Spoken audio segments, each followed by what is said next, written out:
Students, today our topic is tribal Dikus and the vision of a golden age, chapter number 4 from history, class 8th। तो कल हमने पढ़ा था बिरसा मुंडा। इसी को आज हम कंटिन्यू करते हैं कि जो बिरसा थे वो चाहते थे कि लोग मिलकर फील्ड को कल्टीवेट करें।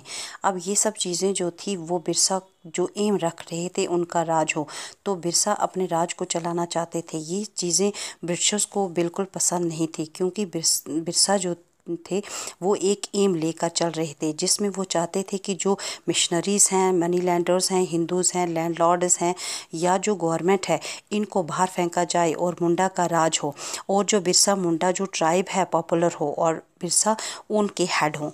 अब जो ये मूवमेंट थी बिरसा ने इसलिए चलाया था, ऐसा उनका कहना था कि जो ये आउटसाइडर हैं इनकी वजह से मुंडा जो सफरिंग कर रहे हैं, मुंडा की जो मिजरी है सिर्फ़ और सिर्फ इस वजह से है कि वो आउटसाइडर की वजह से और या जो फोर्सेस हैं।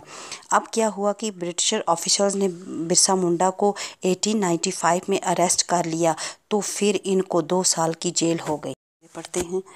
उसके बाद उनको 2 साल के बाद छोड़ दिया गया इन 1897 में। तो जैसे ही ये बाहर आए, ये गांव में गए और इन्होंने लोगों का सपोर्ट लेना शुरू कर दिया। तो इन्होंने traditional symbols and traditional language में लोगों को अराइज करना स्टार्ट किया कि रिवोल्ट में उनके साथ खड़े हों, और उन्होंने कहा कि ये जो दिकूज़ हैं और यूरोपियंस हैं वो रावण हैं और किस तरीके से इनको एक्सप्लॉइट कर रहे हैं। ये एक किंगडम एस्टेब्लिश करना चाहते थे बिरसा की लीडरशिप के अंडर में। बिरसा ने अपने फॉलोअर्स को अर्ज किया, और बाद में सिंबल थे दिकूज़ के और यूरोपियन पावर्स के। उन पर इन्होंने टारगेट करना स्टार्ट किया। इन्होंने पुलिस स्टेशन पर अटैक किया, चर्च पर अटैक किया, मनी लैंडर्स की प्रॉपर्टी पर रेड किया, ज़मींदार पर अटैक किया, और इन्होंने वाइट फ्लैग जो कि इनका एक सिंबल था उसको हर जगह लगाना शुरू कर दिया। इन 1900 में बिरसा की कॉलरा के साथ डेथ हो गई थी, और जो मूवमेंट था वो फेडअप हो गया था। एक्चुअली ये धीरे धीरे ये मूवमेंट ख़त्म हो गई थी, पर ये मूवमेंट बहुत ही सिग्निफिकेंट था। अब इसके 2 तरीके थे। फर्स्ट, इस मूवमेंट की वजह से जो कॉलोनियल गवर्नमेंट है उन्होंने कुछ न्यू लॉज इंट्रोड्यूस कर दिए, जिसमें था कि जो दिकूज़ हैं वो ट्राइबल्स की लाइफ में या इनकी लैंड पर इंटरफेयर नहीं कर सकते।